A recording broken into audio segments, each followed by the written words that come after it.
Hello everyone, welcome back to the channel. In this video, I'm going to record a quick in-depth review about this AI platform, which is Propel.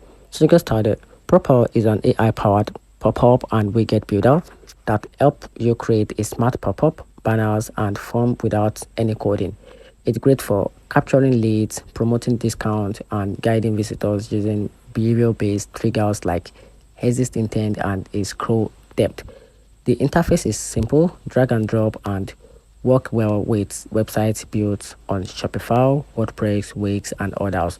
It's perfect for marketers and small business owners who want quick and professional pop-ups. However, some advanced features like A and B testing, full analytics, and removing proper branding are logged behind paid plan.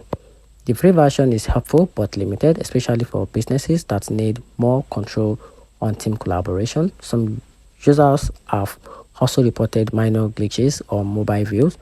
Overall, Propel is worth it for those looking for a clean and easy pop-up tools with a smart automation, but the best value comes with the premium version, and that's it. So let me know in the comment section what you think about this review. So if you find the review helpful, leave it a turn on the notification button and subscribe for more. Thanks.